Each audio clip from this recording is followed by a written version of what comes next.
To my YouTube channel triple five taro delightful സോളിലേക്ക് എല്ലാവർക്കും സ്വാഗതം. അപ്പോൾ സ്ക്രീനിൽ കാണിക്കുന്നതാണ് പേഴ്സണൽ റീഡിങ്ങിൻ്റെ വാട്സപ്പ് നമ്പർ. ഈ നമ്പറിൽ വാട്സപ്പിൽ മെസ്സേജ് ചെയ്ത് കഴിഞ്ഞാൽ പേഴ്സണൽ റീഡിങ്ങിൻ്റെ ഡീറ്റെയിൽസും കാര്യങ്ങളൊക്കെ അവിടെ അറിയിക്കുന്നതായിരിക്കും. ചാനൽ ആദ്യമായിട്ടാണ് കാണുന്നതെങ്കിൽ ഉറപ്പായിട്ട് സബ്സ്ക്രൈബ് ചെയ്യുക. റീഡിംഗ് ഇഷ്ടപ്പെട്ട് കഴിഞ്ഞാൽ ലൈക്ക് ചെയ്യുക. സ്പിരിച്വൽ ജേണി ഇഷ്ടപ്പെടുന്ന ആൾക്കാരിലേക്ക് ഈ വീഡിയോ ജസ്റ്റ് ഒന്ന് ഷെയർ ചെയ്ത് കൊടുക്കുക. നിങ്ങളുടെ അഭിപ്രായങ്ങൾ പോസിറ്റീവായിട്ട് കമൻറ്റ് ബോക്സിൽ പറയുക. ഹൈപ്പ് എന്ന് പറയുന്ന ഓപ്ഷൻ ക്ലിക്ക് ചെയ്തിട്ട് നമ്മുടെ ചാനൽ ഒന്ന് സപ്പോർട്ട് ചെയ്യുക. ഓക്കെ, അപ്പോൾ നമുക്ക് ഇന്നത്തെ ടോപ്പിക്കിലേക്ക് പോകാം. നിങ്ങളുമായി മനസ്സ് തുറന്ന് ഈ വ്യക്തി സംസാരിക്കാൻ ആഗ്രഹിക്കുമ്പോൾ മാത്രമാണ് ഈ റീഡിംഗ് നിങ്ങളുടെ കൺമുന്നിൽ വരുന്നത്. ഈ വ്യക്തിയുടെ പേര് 3 പ്രാവശ്യം മന്ത്രിച്ചുകൊണ്ട് ഈ റീഡിംഗ് കാണുക. ഈ ഒരു കാര്യമാണ് നമ്മൾ ഇന്ന് റീഡ് ചെയ്യാനായിട്ട് പോകുന്നത്. അപ്പം മുഴുവനുമായിട്ട് നിങ്ങളിത് കാണാനായിട്ട് ശ്രമിക്കുക. ഓക്കെ, അപ്പോൾ നമുക്ക് എന്തായാലും ഈ പേഴ്സൺ നിങ്ങളുമായിട്ട് മനസ്സ് തുറന്ന് സംസാരിക്കാൻ താല്പര്യപ്പെടുന്നുണ്ടോ, ഏതൊരു എനർജിയിലാണ് ഈ പേഴ്സൺ ഇപ്പോൾ നിൽക്കുന്നത് എന്നുള്ളത് നമുക്ക് നോക്കാം. ആൻഡ് ഓൾസോ ഈ വ്യക്തിയുടെ പേര് 3 പ്രാവശ്യം മനസ്സിൽ മന്ത്രിച്ചുകൊണ്ട് വേണം, ഈ പേഴ്സന്റെ പേര് 3 പ്രാവശ്യം നിങ്ങൾ പറഞ്ഞുകൊണ്ട് വേണം ഈ റീഡിംഗ് മുഴുവനുമായിട്ട് കാണാൻ. ഓക്കെ, അങ്ങനെയും കൂടി ഉണ്ട്. വളരെ വിശ്വാസത്തോടു കൂടി പോസിറ്റീവായിട്ട് ഈ പേഴ്സണായിട്ട് നിങ്ങൾക്ക് സംഭവിച്ചിട്ടുള്ള പോസിറ്റീവായിട്ടുള്ള കാര്യങ്ങൾ മാത്രം മനസ്സിൽ വിചാരിച്ചുകൊണ്ട് റീഡിംഗ് കാണുക. ഓക്കെ, അപ്പൊ നമുക്ക് ഫസ്റ്റ് എനർജിയിലേക്ക് പോകാം. ഈ പേഴ്സൺ നിങ്ങളുമായിട്ട് സംസാരിക്കാൻ ആഗ്രഹിക്കുന്നുണ്ടോ? എന്താണ് ഈ പേഴ്സന്റെ നിലപാട്? സ്റ്റാർട്ട് എ റെവല്യൂഷൻ ആണ്. വളരെ പവർഫുൾ ആയിട്ടുള്ള ഒരു കാർഡാണ് നമുക്ക് ആദ്യമേ തന്നെ കിട്ടിയിട്ടുള്ളത്. ഈ പേഴ്സണെ സംബന്ധിച്ചിടത്തോളം ഈ പേഴ്സൺ നിങ്ങളുമായിട്ട് ഒരുമിച്ച് ജീവിക്കുവാൻ വേണ്ടിയിട്ട് മറ്റുള്ളവരായിട്ട് ഫൈറ്റ് ചെയ്യുന്നതായി നമുക്കിവിടെ കാണാൻ സാധിക്കുന്നുണ്ട്. അപ്പോൾ മറ്റുള്ളവരായിട്ട് ഫൈറ്റ് ചെയ്യുക എന്ന് പറയുമ്പോൾ മറ്റുള്ളവരായിട്ട് ഭയങ്കരമായിട്ട് അതിനു വേണ്ടി കഷ്ടപ്പെടുക, അല്ലെങ്കിൽ നിങ്ങളെ സ്വന്തമാക്കുവാൻ വേണ്ടിയിട്ട് ഈ പേഴ്സൺ നന്നായിട്ട് ഫൈറ്റ് ചെയ്യുക, മറ്റുള്ളവരായിട്ട് പ്രതികരിക്കുക, മറ്റുള്ളവരായിട്ട് തല്ലി പിടിക്കുക, അവർ പറയുന്ന കാര്യങ്ങൾ, അല്ലെങ്കിൽ അവര് ഇപ്പോൾ വീട്ടുകാരൊക്കെയാണ് എതിർത്ത് നിൽക്കുന്നതെങ്കിൽ ഇത്രയും കാലം ഈ വ്യക്തി മറ്റുള്ളവരുടെ എതിർപ്പുകൾ അനുസരിക്കുകയാണ് ചെയ്തിട്ടുണ്ടായിരുന്നത്. എന്നാൽ ഇപ്പോൾ ഈ വ്യക്തി ചിന്തിക്കുന്ന ഒരു കാര്യം എന്ന് പറയുന്നത് എന്താണ്? സ്റ്റാർട്ട് എ റെവല്യൂഷൻ ആണ്. ഓക്കെ, അപ്പോൾ സ്റ്റാർട്ട് എ റെവല്യൂഷൻ എന്ന് പറയുമ്പോൾ നമുക്ക് കാണാൻ സാധിക്കുന്നത് ഇഷ്ടമല്ലാത്ത കാര്യങ്ങളോട് പ്രതികരിച്ച് തുടങ്ങുക. ആൻഡ് ഓൾസോ ഇപ്പോൾ നമ്മളിപ്പോൾ നമുക്ക് ഇഷ്ടപ്പെട്ട ഒരു കാര്യം നേടിയെടുക്കാൻ വേണ്ടിയിട്ട് നമ്മൾ സാധാരണഗതിയിൽ നമ്മൾ ഒരു സമരം നടത്തുമല്ലോ. നമ്മുടെ വീട്ടിലൊക്കെ നമ്മൾ ഒരു സമരം ചെയ്യും അല്ലേ? നമുക്ക് ഇഷ്ടപ്പെട്ട വസ്ത്രം കിട്ടാൻ, ഇഷ്ടപ്പെട്ട ഭക്ഷണം കിട്ടാൻ ഒക്കെ നമ്മൾ നമ്മുടെ അച്ഛനമ്മമാരുടെ മുന്നിൽ നമ്മൾ സമരം ചെയ്യും. ഭക്ഷണം കഴിക്കാണ്ടൊക്കെ കിടക്കും, അങ്ങനത്തെ കാര്യങ്ങളൊക്കെ ചെയ്യും. അതുപോലെ നമ്മുടെ രാജ്യത്തിന് സ്വാതന്ത്ര്യം കിട്ടാൻ വേണ്ടിയിട്ട് നമ്മൾ എന്താണ് ചെയ്തത്? പ്രൊട്ടസ്റ്റ് ചെയ്യാണ് ചെയ്തത് അല്ലേ? നമ്മൾ സമരം ചെയ്യാണ് ചെയ്തത്. അങ്ങനെ എന്ത് കാര്യം നേടിയെടുക്കാനും ഈ ഒരു കാര്യം ഉണ്ടാകും.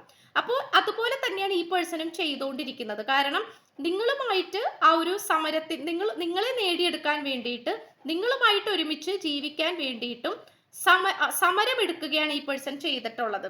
ഈ പേഴ്സന്റെ വീട്ടുകാരായിട്ട് സമരം ചെയ്യുക, അല്ലെങ്കിൽ ഈ വീട്ടുകാരോട് മിണ്ടാതിരിക്കുക, ഈ പേഴ്സന്റെ ആവശ്യങ്ങൾ തുറന്ന് പറയുക, ഇതൊക്കെയാണ് ഈ പേഴ്സൺ ഇപ്പൊ ചെയ്തുകൊണ്ടിരിക്കുന്നത്. കാരണം ഇത്രയും കാലം അവരെ അനുസരിച്ച് നിന്നു, അവർ പറയുന്നതാണ് ശരിയെന്ന് പറഞ്ഞു നിന്നു. ഇനി അങ്ങനെ കിട്ടത്തില്ല. ആ ഒരു ലെവലിലാണ് ഈ പേഴ്സൺ ഇപ്പോൾ നിൽക്കുന്നത്. നിങ്ങൾക്ക് വേണ്ടിയിട്ട് ഏതൊരു തരത്തിലും സമരം ചെയ്യാനും അതിന് വേണ്ടിയിട്ട് എന്ത് കാര്യം ചെയ്യാനും ഈ പേഴ്സൺ തയ്യാറായിക്കൊണ്ടിരിക്കുകയാണ്. ഓക്കെ, അതുപോലെ തന്നെ working to hard many hours and balance ഇല്ലാത്തൊരവസ്ഥ കാണിക്കുന്നുണ്ട്. ചെറിയ ശാരീരിക അസ്വസ്ഥതകളൊക്കെ ഈ വ്യക്തിക്ക് ഉള്ളതായിട്ട് കാണിക്കുന്നുണ്ട്. കാരണം എന്താണെന്ന് വെച്ച് കഴിഞ്ഞാൽ ഈ പേഴ്സൺ നല്ല രീതിയിൽ തന്നെ ചുരുക്കി പറയുകയാണെങ്കിൽ ഭയങ്കരമായിട്ടുള്ള ഒരുപാട് ജോലി ചെയ്യുന്നുണ്ട് എന്നുള്ളതാണ്. ഒരുപാട് വർക്ക് ചെയ്യുന്നുണ്ട്, ഒരുപാട് ജോലി ചെയ്യുന്നുണ്ട്. ചിലപ്പോൾ വീട്ടിലോട്ടൊക്കെ കയറാതെ ഇപ്പോൾ വീട്ടിലോട്ടൊക്കെ പോകേണ്ടി വരും. രാത്രിയാകുമ്പോൾ ജോലി സ്ഥലത്ത് നിന്നും വീട്ടിലോട്ട് പോകേണ്ടി വരും. അപ്പോൾ വീട്ടിൽ സ്വസ്ഥതയില്ലാത്തത് കൊണ്ട് ഈ വ്യക്തി ഒരുപാട് ജോലി എടുക്കുന്നതായിട്ട് കാണിക്കുന്നുണ്ട്. രാത്രിയെന്നോ പകലെന്നോ ഇല്ലാതെ ഓവർ ടൈം ആയിട്ട് ഡ്യൂട്ടി ചെയ്യുന്നതായിട്ടും ഓവർ ടൈം ജോലി ചെയ്യുന്നതായിട്ടും നമുക്കിവിടെ കാണാൻ സാധിക്കുന്നുണ്ട്. അപ്പോൾ ഓവറായിട്ട് ജോലി ചെയ്യുന്നത് കൊണ്ടും വീട്ടുകാരിൽ നിന്നും അകന്നു നിൽക്കാൻ വേണ്ടിയിട്ടും ഈ പേഴ്സൺ ഒരുപാട് ജോലി ചെയ്യുന്നത് കൊണ്ടും നിങ്ങളെക്കുറിച്ച് ചിന്തിച്ചു നടക്കുന്നത് കൊണ്ടും ഒരുപാട് ഹെൽത്ത് പ്രോബ്ലംസ് ഈ വ്യക്തിക്ക് വരുന്നതായി കാണിക്കുന്നുണ്ട്. ഒരുപാട് സ്ട്രെസ് പിടിച്ച അവസ്ഥ. അതായത് നമുക്കിവിടെ കാണാൻ സാധിക്കുന്നത് ഒരുപാട് ചിന്തിക്കുമ്പോൾ, ഒരുപാട് കഷ്ടപ്പെടുമ്പോൾ നമുക്ക് അതിൻ്റെതായിട്ടുള്ള സ്ട്രെസ് ഉണ്ടാകും, മാനസിക ശാരീരിക ബുദ്ധിമുട്ടുകൾ ഉണ്ടാകും. അത് തന്നെ ഈ പേഴ്സണ് വന്നുകൊണ്ടിരിക്കുന്നതായിട്ട് കാണിക്കുന്നുണ്ട്. ഓക്കെ, അതാണ് നമുക്കിവിടെ കാണാൻ സാധിക്കുന്നത്. And also be devoted and committed ആണ്. ഒരു കാരണവശാലും ഈ പേഴ്സൺ നിങ്ങളെ ഉപേക്ഷിച്ച് പോകൂല.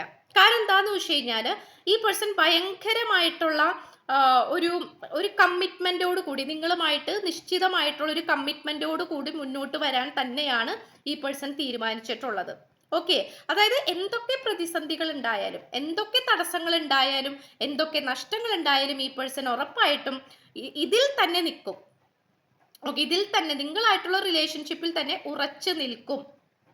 അതുകൊണ്ട് എന്താന്ന് വെച്ചാൽ ഈ പേഴ്സൺ നിങ്ങളുമായിട്ട് എപ്പോഴും ഒരു കണക്റ്റഡ് ആയിട്ട് നിൽക്കാനും എപ്പോഴും നിങ്ങൾക്ക് വേണ്ടി ജീവിക്കാനാണ്, എപ്പോഴും നിങ്ങളുമായിട്ടുള്ള റിലേഷൻഷിപ്പിൽ കമ്മിറ്റ്മെന്റ് നടത്തി നിങ്ങളുമായിട്ട് എപ്പോഴും കണക്ട് ചെയ്ത് നിൽക്കാനാണ് ഈ പേഴ്സൺ ശ്രമിച്ചുകൊണ്ടിരിക്കുന്നത്. ഇത് നമുക്ക് പറയാതിരിക്കാൻ പറ്റുന്നില്ല, കാരണം ബി ഡിവോട്ടഡ് ആൻഡ് കമ്മിറ്റഡ് ആണ്. അതായത് എപ്പോഴും ഈ പേഴ്സൺ ഒരു എന്തോ ഒരു കാര്യത്തിൽ ഏർപ്പെട്ടിരിക്കുന്ന പോലെയാണ്. നമ്മളിപ്പോൾ എന്തെങ്കിലും ഒരു കാര്യം നേടിയെടുക്കണം എന്ന് വിചാരിച്ചു കഴിഞ്ഞാൽ എന്തൊക്കെ തടസ്സങ്ങൾ സംഭവിച്ചാലും നമ്മൾ അതിനെ ഉപേക്ഷിക്കുകയില്ല. അപ്പൊ ആ ഒരു ചിന്താഗതിയിലാണ് ഈ പേഴ്സൺ നിൽക്കുന്നത്. കാരണം നിങ്ങളെ ടാർഗറ്റ് ചെയ്തിട്ടുണ്ട്. സോ നിങ്ങളെ ടാർഗറ്റ് ചെയ്തിട്ടുണ്ടെങ്കിൽ, നിങ്ങളുമായിട്ടുള്ള പ്രണയബന്ധം ടാർഗറ്റ് ചെയ്തിട്ടുണ്ടെങ്കിൽ ഉറപ്പായിട്ടും ഈ പേഴ്സൺ അത് നേടിയെടുക്കുന്നത് വരെ അതിൽ 100% കോൺസെൻട്രേഷനോട് കൂടിയും 100% സത്യസന്ധമായിട്ടും ഈ വ്യക്തി നിൽക്കും. അങ്ങനെ തന്നെയാണ് കാണിക്കുന്നത്. ഓക്കെ, പിന്നെ നമുക്ക് കാണാൻ സാധിക്കുന്ന ഒരു കാര്യം എന്ന് പറയുന്നത് ഹേർട്ട് ടു ഹാർട്ട് കോൺവെർസേഷൻ ആണ്. അതായത് honestly discuss the feelings with each other. നിങ്ങൾ രണ്ടുപേരും തമ്മിലുള്ള ഫീലിങ്സ് ആൻഡ് ഇമോഷൻസ് അത് നല്ല രീതിയിൽ തന്നെ മനസ്സ് തുറന്ന് സത്യസന്ധമായി സംസാരിക്കാൻ തന്നെയാണ് ഈ പേഴ്സൺ താല്പര്യപ്പെടുന്നത്. അതായത് ഈ പേഴ്സൺ ഒരു കാരണവശാലും നിങ്ങളുടെ അടുത്ത് നിന്നും ഒന്നും സംസാരിക്കാണ്ട് മറച്ചു പിടിക്കേണ്ട ആവശ്യമില്ല. ഓക്കെ, അതായത് സത്യസന്ധമായിട്ട് എന്തൊക്കെ കാര്യങ്ങളാണോ നിങ്ങളോട് പറയാൻ ആഗ്രഹിക്കുന്നത് അതെല്ലാം തന്നെ മനസ്സ് തുറന്ന് സംസാരിക്കാനും നിങ്ങളുടെ മനസ്സിലുള്ള കാര്യങ്ങൾ ചൂഴ്ന്നെടുക്കുവാനും നിങ്ങളുടെ സിറ്റുവേഷൻ എന്താണെന്നും നിങ്ങളുടെ ഇഷ്ടങ്ങൾ എന്താണെന്നും എന്നിങ്ങനെയുള്ള കാര്യങ്ങളെ കുറിച്ചാണ് ഈ പേഴ്സൺ ചർച്ച ചെയ്യാൻ ആഗ്രഹിക്കുന്നത്. അപ്പോൾ ആ ഒരു സത്യസന്ധത നമുക്കിവിടെ കാണാൻ സാധിക്കുന്നുണ്ട്. ഈ പേഴ്സന്റെ ആ ഒരു സത്യസന്ധത അത് നിങ്ങൾക്ക് മുന്നിൽ വെളിപ്പെടുത്തണം, അല്ലെങ്കിൽ നിങ്ങളോട് പറയണം, നിങ്ങൾക്ക് മുന്നിൽ അത് തുറന്ന് സംസാരിക്കണമെന്ന് ഈ പേഴ്സൺ ആഗ്രഹിക്കുന്നുണ്ട്. ആൻഡ് ഓൾസോ നമുക്ക് കാണാൻ കഴിയുന്ന ഒരു കാര്യം എന്ന് പറയുന്നത് ഡോണ്ട് ഡൗട്ട് യുവർ വർത്ത് എന്നാണ്. അതായത് ഇവിടെ ഒരു കാരണവശാലും ഇത് യൂണിവേഴ്സിന്റെ ഒരു മെസ്സേജ് ആയിട്ടാണ് നമുക്ക് കിട്ടിയിട്ടുള്ളത്. നിങ്ങളാണെങ്കിലും നിങ്ങളുടെ പ്രാധാന്യം ഒരിക്കലും സംശയിക്കേണ്ട ആവശ്യമില്ല. നിങ്ങൾ എപ്പോഴും ബെസ്റ്റ് ആയിട്ടുള്ള ആൾക്കാരാണ്, പവർഫുൾ ആയിട്ടുള്ള ആൾക്കാരാണ്, സ്ട്രോങ് ആയിട്ടുള്ള ആൾക്കാരാണ്. അതുകൊണ്ട് നിങ്ങൾ ഒരിക്കലും നിങ്ങളുടെ ആ ഒരു ബലത്തിൽ, നിങ്ങളുടെ ആ ഒരു കോൺഫിഡൻസിൽ സംശയിക്കേണ്ട ആവശ്യമില്ല. ഇതേ ചിന്താഗതി തന്നെയാണ് നിങ്ങളുടെ പേഴ്സണും വന്നുകൊണ്ടിരിക്കുന്നത്. ഓക്കെ, അപ്പൊ എന്താന്ന് വെച്ച് കഴിഞ്ഞാൽ ഈ യൂണിവേഴ്സ് പറയുന്നത് നിങ്ങൾ രണ്ടുപേരും നിങ്ങളുടെ ആ ഒരു പ്രാധാന്യത്തെ സംശയിക്കേണ്ട ആവശ്യമില്ല. നിങ്ങളുടെ കഴിവുകളെ, നിങ്ങളുടെ സ്നേഹത്തെ, നിങ്ങളുടെ ആത്മാർത്ഥമായിട്ടുള്ള മനസ്സിനെ സംശയിക്കേണ്ട ആവശ്യമില്ല. കാരണം നിങ്ങൾ രണ്ടുപേരും അത്രയും പവർഫുൾ ആയിട്ടുള്ള ആൾക്കാരാണ് എന്നാണ് യൂണിവേഴ്സ് പറയുന്നത്. ആൻഡ് ഓൾസോ ഈ വ്യക്തിക്ക് ഉടനെ സംഭവിക്കാൻ പോകുന്ന മാറ്റങ്ങൾ എന്തൊക്കെയാണ്, അല്ലെങ്കിൽ ഈ റീഡിംഗ് നിങ്ങൾ കണ്ടതിന്റെ പ്രധാന ഉദ്ദേശം എന്താണ് നമുക്ക് നോക്കാം. ഡിവൈൻ ഹീലിംഗ് ആണ് കിട്ടിയിട്ടുള്ളത്. വളരെ മനോഹരമായിട്ടുള്ള ഒരു കാർഡാണ്. Honour your sensitivity, retreat to recharge and heal your light can support others എന്നാണ്. അപ്പൊ നിങ്ങളുടെ ഉള്ളിൽ ഒരു ദിവ്യ വെളിച്ചമുണ്ട്. ഓക്കെ, നിങ്ങളുടെ ഉള്ളിലായിക്കോട്ടെ, നിങ്ങളുടെ മനസ്സിലായിക്കോട്ടെ, നിങ്ങളുടെ ചിന്തകളിലായിക്കോട്ടെ, നിങ്ങളുടെ പ്രവർത്തികളിലായിക്കോട്ടെ, അതുപോലെ നിങ്ങളുടെ വ്യക്തിയിലായിക്കോട്ടെ, ഒരു ദിവ്യ വെളിച്ചമുണ്ട്. നിങ്ങളിൽ ഒരു പോസിറ്റിവിറ്റി ഉണ്ട്, പോസിറ്റീവ് എനർജി ഉണ്ട്. ഓക്കെ, അപ്പോൾ അത് എന്താ പറയാ, അത് നല്ല രീതിയിൽ തന്നെ കൊണ്ട് നടക്കാനാണ് പറയുന്നത്. കാരണം നിങ്ങൾക്ക് ഉറപ്പായിട്ടും നിങ്ങൾ വളരെ സെൻസിറ്റീവ് ആയിട്ടുള്ള ആൾക്കാരാണ്. നിങ്ങളുടെ വിഷമങ്ങൾ നിങ്ങൾ എപ്പോഴും വിഷമം വിചാരിച്ച് നടക്കേണ്ട ആൾക്കാരല്ല. നിങ്ങളുടെ എനർജി വർദ്ധിപ്പിക്കണമെന്നും നിങ്ങൾക്ക് എന്തെങ്കിലും സങ്കടങ്ങളോ ദുഃഖങ്ങളോ ഉണ്ടെങ്കിൽ അത് ഹീല് ചെയ്യണമെന്നും, അതായത് അത് പരിഹരിക്കണമെന്നും മനസ്സിൽ നിന്നും മാറ്റിക്കളയണമെന്നും നിങ്ങളുടെ സോളിന്റെ ആ ഒരു ഹീലിംഗ്, നിങ്ങളുടെ സോളിന്റെ ആ ഒരു എനർജി അത് വർദ്ധിപ്പിച്ചെടുക്കുകയാണ് ചെയ്യേണ്ടത്. നിങ്ങൾ മറ്റുള്ളവർക്ക് ഒരു മാതൃകയാവുക, നിങ്ങൾ ഒരു സമാധാന പ്രിയരാകുക, സമാധാനത്തിലേക്ക് വരിക, നിങ്ങളുടെ സോൾ എന്താണോ ആഗ്രഹിക്കുന്നത് അത് ചെയ്യുക. അതാണ് ഇവിടെ യൂണിവേഴ്സ് പറയുന്നത്. ആൻഡ് ഈ ഒരു എനർജിയിലേക്കാണ് നിങ്ങളുടെ പേഴ്സൺ പോയിക്കൊണ്ടിരിക്കുന്നത്. ആൻഡ് ഓൾസോ ഈ ഒരു മെസ്സേജ് എന്ന് പറയുന്നത് നിങ്ങൾക്കും കൂടി പോസിബിൾ ആണ്, നിങ്ങളോടും കൂടി ആയിട്ടാണ് പറയുന്നത്. അപ്പൊ നിങ്ങളും ആ ഒരു ഹീലിംഗിലേക്ക് പോവുക, ആത്മീയപരമായിട്ടുള്ള വഴിയിലേക്ക് പോവുക. ഭൗതിക സുഖങ്ങളെ കുറിച്ച് മാത്രം ചിന്തിച്ചുകൊണ്ട് മുന്നോട്ട് പോകരുത്, ബുദ്ധിമുട്ടുകൾ ഉണ്ടാകും. അതുകൊണ്ട് ആത്മീയപരമായിട്ടുള്ള കാര്യങ്ങളിലേക്കും കൂടി കോൺസെൻട്രേഷൻ ചെയ്യുക. നിങ്ങളുടെ ആത്മാവിനെ കൂടുതൽ ശക്തിപ്പെടുത്തുക.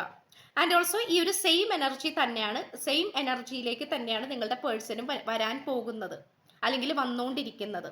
ഇതാണ് നമുക്കിവിടെ കാണാൻ സാധിക്കുന്നത്. ആൻഡ് ഓൾസോ നമുക്കിവിടെ yes leave the past behind ആണ്. ലാസ്റ്റ് ക്വാർട്ടർ മൂണാണ്, ചന്ദ്രന്റെ അവസാന പാദത്തെയാണ് സൂചിപ്പിക്കുന്നത്. അപ്പൊ ചന്ദ്രന്റെ അവസാന പാദം എന്ന് പറയുമ്പോൾ തീരാറായ ഒരു ലാസ്റ്റ് സ്റ്റേജിനെയാണ് സൂചിപ്പിക്കുന്നത്. മനസ്സിലായോ? അപ്പൊ അതുകൊണ്ട് ആ ഒരു ലാസ്റ്റ് സ്റ്റേജ് എന്ന് പറഞ്ഞാൽ തീരാറായി, ഒരു കാര്യത്തിന്റെ അവസാനത്തെയാണ് സൂചിപ്പിക്കുന്നത്. അപ്പൊ ലീവ് ദ പാസ്റ്റ് ബിഹൈൻഡ് എന്നാണ്. അപ്പൊ നിങ്ങൾക്കിടയിലാണെങ്കിലും ഈ റിലേഷൻഷിപ്പിലാണെങ്കിലും എന്തെങ്കിലും തരത്തിലുള്ള ബുദ്ധിമുട്ടുകൾ നിങ്ങൾക്കിടയിൽ ഉണ്ടായിട്ടുണ്ടെങ്കിൽ ഉറപ്പായിട്ടും ആ ബുദ്ധിമുട്ടുകളെല്ലാം നിങ്ങളെ വിട്ടു പോകാൻ പോകുന്നു. ഓക്കെ, നിങ്ങളെ വിട്ടു പോകാൻ പോകുന്നു. എന്താ പറയാ, നിങ്ങൾക്ക് അതിൽ നിന്നുമൊക്കെ നല്ല രീതിയിലുള്ള ഒരു പോസിറ്റിവിറ്റി വരാൻ പോകുന്നു. പഴയ കാര്യങ്ങളൊക്കെ പോകുന്നു എന്നുള്ളതാണ് നമുക്കിവിടെ കാണാൻ സാധിക്കുന്നത്. പഴയ കാര്യങ്ങളൊക്കെ നിങ്ങൾ മറക്കൂ, അത് ഓർത്തിരിക്കേണ്ട ആവശ്യമില്ല. ഓക്കെ, അപ്പോൾ അങ്ങനെയാണ് നമുക്കിവിടെ കാണാനായിട്ട് സാധിക്കുന്നത്. അപ്പോൾ പഴയ കാര്യങ്ങൾ വിട്ടൊഴിഞ്ഞിട്ട് പുതിയ കാര്യങ്ങളിലേക്ക്, പുതിയ കാലഘട്ടത്തിലേക്ക് നിങ്ങൾ വരൂ എന്നുള്ള ഒരു ലെവലിലേക്കാണ്. അതുമാത്രമല്ല, നിങ്ങൾക്ക് മറക്കാൻ പറ്റാത്ത എന്തെങ്കിലും സങ്കടങ്ങളോ ദുഃഖങ്ങളോ നഷ്ടങ്ങളോ ഉണ്ടെങ്കിൽ അതിൻ്റെ എല്ലാം എനർജി കുറഞ്ഞു വന്നുകൊണ്ടിരിക്കുകയാണ്. അതാണ് ചന്ദ്രന്റെ അവസാന പാദത്തെ സൂചിപ്പിക്കുന്നത്. അതായത് അതിന്റെ എനർജിയൊക്കെ കുറഞ്ഞു വരികയാണ്. അപ്പൊ നിങ്ങൾക്ക് ഇനി അധികം നഷ്ടങ്ങൾ പറയാനുണ്ടാവില്ല. ഇപ്പൊ ഇത്രയും കാലം നിങ്ങൾക്ക് നഷ്ടങ്ങളും പരാതികളും മാത്രമാണ് പറയാനുണ്ടായിരുന്നതെങ്കിൽ ഇനി അങ്ങനെയല്ല. ഓക്കെ, അതിൻ്റെയൊക്കെ ആ ഒരു എനർജി നല്ല രീതിയിൽ കുറഞ്ഞു വരുന്നുണ്ട്. സോ ഇത്രയുമാണ് നമുക്ക് ലഭിച്ചിട്ടുള്ളത്. സോ പേഴ്സണൽ റീഡിങ്ങിന്റെ വാട്സപ്പ് നമ്പർ ഈ വീഡിയോന്റെ തുടക്കത്തിൽ തന്നെ സ്ക്രീനിൽ കൊടുത്തിട്ടുണ്ട്. വാട്സപ്പിൽ മെസ്സേജ് ചെയ്താൽ മതി. പേഴ്സണൽ റീഡിങ്ങിന്റെ ഡീറ്റെയിൽസും കാര്യങ്ങളൊക്കെ അവിടെ അറിയിക്കുന്നതായിരിക്കും. ചാനൽ ആദ്യമായിട്ടാണ് കാണുന്നതെങ്കിൽ ഉറപ്പായിട്ട് സബ്സ്ക്രൈബ് ചെയ്യുക, ലൈക്ക് ചെയ്യുക, ഷെയർ ചെയ്യുക, സപ്പോർട്ട് ചെയ്യുക, കമന്റ് ചെയ്യുക. സോ പുതിയൊരു വീഡിയോ ആയിട്ട് വരുമ്പോഴത്തേക്കും എല്ലാവർക്കും ഹാപ്പി ആയിട്ടും ഹെൽത്തി ആയിട്ടും ഇരിക്കുക. So by.